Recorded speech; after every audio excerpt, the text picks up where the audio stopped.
J'ai vu Largo Winch numéro 3. Oui, moi-même, j'étais très surpris quand j'ai vu la bande-annonce au cinéma et que je me suis rendu compte qu'il allait y avoir un nouveau film que personne n'avait demandé, avec Thomas Sisley, le James Bond low cost. Je sais pas ce qui s'est passé. Ils se sont dit on va mettre un budget pharaonique pour un nouveau épisode. Et je trouve ça fou. Le dernier épisode, Largo Winch 2, c'est 2011. Largo Winch 1, c'est 2008. On est là en 2024 avec un nouveau réalisateur, Olivier Massé de Passe, toujours Thomas Sisley, et avec en antagoniste, attention, James Franco.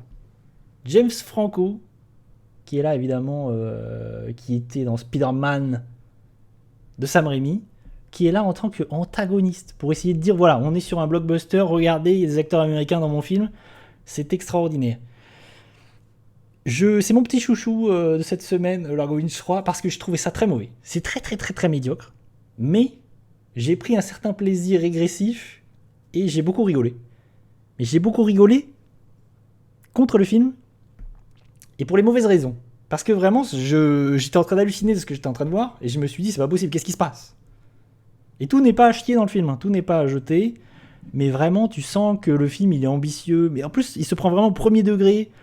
Ça veut être une sorte de James Bond français. Vraiment, c'est assez fou. Qu'est-ce que c'est que Largo Winch? C'est, pour faire simple, c'est Bruce Wayne sans Batman. C'est-à-dire que c'est un mec qui a beaucoup d'argent, qui est très riche, multimillionnaire, qui est à la tête de multinationales. Donc du coup, il a beaucoup de pouvoir. Et il se la joue James Bond. Donc c'est Bruce Wayne sans Batman, X James Bond, X Tom Cruise, on fait des cascades. Et qu'est-ce qui va se passer? Je me souviens même plus si j'ai vu les deux précédents. Il me semble que le premier, j'ai dû le voir, mais c'était très nul. Vraiment, je crois que le 1, c'est très mauvais. Mais Thomas Sisley, déjà, c'est compliqué. Il y a un truc qu'il faut dire, c'est que Thomas Sisley, je trouve, physiquement, il est impressionnant. Tu sens que dans les scènes d'action, il est crédible, il est impressionnant physiquement. Mais alors, en tant qu'acteur, il est mauvais. Je l'ai vu en interview, parce qu'il a pas mal donné d'interviews récemment, dire qu'il avait refusé des rôles, par exemple pour Skyfall, il a refusé un rôle. Il a refusé le rôle de Pedro Pascal dans Game of Thrones. Et en fait, pour Skyfall, il a dit qu'il n'avait pas de ligne de dialogue, du coup, il avait refusé. Mais je me dis, en fait, peut-être que si on te file des rôles sans ligne de dialogue, c'est peut-être qu'il y a une raison.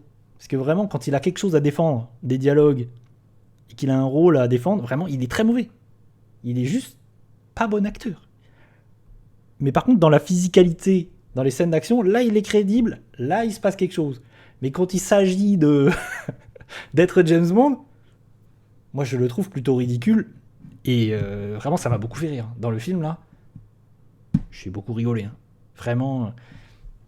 Par contre, tout n'est pas à jeter. Parce que je trouve qu'il y a des choses un peu cool. Par exemple, il y a une envie d'un peu de spectaculaire. Et une envie de représenter des choses... des paysages. Par exemple, on est en Thaïlande et on va y avoir beaucoup de plans larges pour montrer la Thaïlande et montrer des décors, des paysages, et c'est plutôt cool. Vraiment, au début, je me dis, ouais, il y a beaucoup de plans larges. Et ça, on alterne entre plans très larges, plans très resserrés. Et il y a plein de belles choses où je me dis, ah, il y a peut-être une envie de cinéma, il y a peut-être une envie de faire un peu quelque chose. Et en plus, au début, il y a une scène d'action cool. Malheureusement, c'est la seule véritable scène d'action du film. Parce que vraiment, il y a un truc, je me suis dit, wow, c'est John Wick au début. Il y a une scène de course-poursuite avec une moto qui va poursuivre un pick-up, qui va poursuivre un 4x4 au milieu de la jungle. T'as Thomas Sisley sur une moto qui poursuit des personnages qui kidnappent son fils. Et cette scène, elle est cool. Vraiment, j'étais surpris moi-même, j'étais là. Putain, c'est pas mal. La scène, elle est un peu longue, elle est pas mal mise en scène. Tu sens que Thomas Sisley, il est impliqué. Il est un peu impressionnant. La façon dont ça se finit et tout, vraiment, t'as l'impression qu'il va jamais les rattraper. Et finalement, il réussit à les rattraper et tout, mais ça se finit mal. Je pense que c'est la meilleure scène d'action du film. C'est peut-être la seule en plus. Et là, je me dis, ah, c'est un peu cool. Peut-être que ça va être pas mal. Bon, après, c'est Largo Winch. C'est Thomas Sisley et c'est Largo Winch. Donc, effectivement, on se retrouve ensuite avec un James Franco qui en a rien à foutre d'être là, qui joue un méchant monolithique. Et en plus, c'est une sorte de méchant de James Bond qui est une sorte de super pouvoir parce qu'en fait, il a subi, il a été au contact de produits chimiques, donc il ressent plus la douleur. Donc c'est vraiment une sorte de méchant comme ça de James Bond qui a un super pouvoir. Donc on peut lui planter un couteau, il ressent rien. Il est hyper monolithique, il se la joue badass. Je le trouve un peu ridicule tout le temps. Pourtant j'aime bien James Franco. Mais bon, c'est juste pas possible. Ça raconte quoi Largo Winch quand même, disons-le. Qu'est-ce que ça raconte? Je vais mettre la petite bande-annonce, comme ça on va avoir 2-3 images. C'est Largo Winch, il a un enfant. Et du coup, il est multimillionnaire, donc il a un pouvoir particulier. Son fils va se faire kidnapper par des méchants, notamment James Franco. Je vais spoiler, tiens, encore une fois, j'ai spoilé Deadpool, Largo Winch, on va spoiler. Je m'excuse d'avance, mais je vais peut-être spoiler un petit peu. Et donc on a James Franco qui kidnappe son fils, et tu comprends très vite que ce grand méchant, il a un lien dans le passé de Largo Winch. D'ailleurs, ça donne lieu à un flashback à un moment donné, où il y a un acteur jeune qui joue Thomas Sisley, qui ressemble pas du tout à Thomas Sisley, qui donne lieu... Voilà. Ah oui, c'est James Bond là. Ça donne lieu vraiment à beaucoup de rigolades. Vraiment...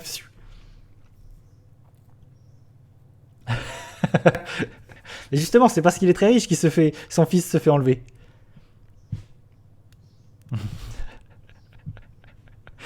Et donc il va chercher à retrouver son fils, et en même temps, James Franco cherche à le faire s'écrouler, à faire s'écrouler tout son monde, et à le faire perdre toute son entreprise, et du coup c'est le classique, le personnage perd tout, il est à la recherche de son fils, il a perdu son fils, il se fait virer de son entreprise, enfin bref, il est en mode solo, il essaie de survivre et d'affronter ce grand méchant. Très classique, hein, vraiment, le scénar est hyper classique. Et donc, il va se la jouer James Bond.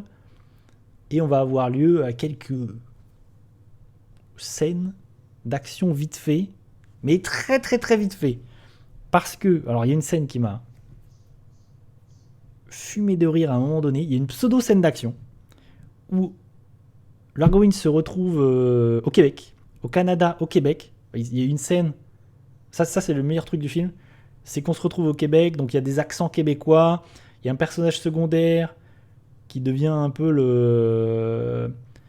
ça devient un peu un body movie parce qu'il se retrouve affublé d'une jeune femme qui est québécoise et qui est une sorte de streameuse, de tiktokeuse avec son téléphone, et elle parle tout le temps avec l'accent québécois. Ça c'est rigolo.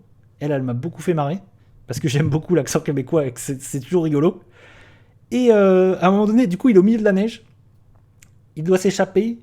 Et cette scène, elle est fabuleuse. Il s'échappe avec une luge, enfin une sorte de luge. Donc il y a une course-poursuite entre Largo Winch, qui est avec une jeune femme, dans une luge, et il y a un mec qui le poursuit dans un quad. Cette scène est fabuleuse. Vraiment, on le voit un peu dans l'abondance là. J'étais mort de rire tellement c'est n'importe quoi, et tellement c'est fabuleux. Mais c'est fabuleux parce qu'en fait, le film se prend hyper premier degré. Hyper sérieux. En mode, tout ce qui se passe, c'est serious business, mais c'est ridicule ce qui est en train de se passer à l'écran. Donc vraiment, il y a vraiment des moments où j'ai éclaté de rire dans la salle, notamment au moment, à la fin du film, Largo Winch débloque son smartphone, il fait un W, littéralement. Il fait un W avec son... pour débloquer le smartphone, en mode très sérieux. Comme si Zorro faisait un Z. Comme si Zorro, il sort son smartphone, il fait un Z. Des fois, j'ai l'impression que c'était une parodie. Je me suis dit, tu te fous de ma gueule. Vraiment, on en est là. Bref. Ça, c'est très drôle. La scène de la fin est très très drôle aussi. Vraiment, il y a des trucs, c'est très très drôle. Parce qu'il y a un personnage. Il y a un personnage qui va trahir Largo Winch à la fin. Donc, du coup, elle est jetée au sol. Elle est à moitié morte à un moment donné. Mais elle va quand même essayer de l'aider alors qu'elle est en train de mourir. Franchement, c'est ridicule au possible. Enfin, vraiment, je raconte pas tout, mais il y a des trucs. C'est à hurler de rire tellement c'est n'importe quoi. Vraiment, le film il oscille comme ça entre le bien parce qu'il y a une scène d'action cool au début. Il y a des envies de faire des cadres comme ça, des paysages, des choses un peu jolies. Mais après, c'est le n'importe quoi. Tu sais pas ce qui se passe. Des fois, il y a des enchaînements de plans absurdes, c'est pareil. Hein. Des fois, ça enchaîne des trucs. Le montage, je sais pas ce qui s'est passé. Ça enchaîne des trucs, c'est absurde. Ça passe du coq à l'âne. Qu'est-ce qui se passe? Dites donc. C'est pas bien, Largo Winch 3.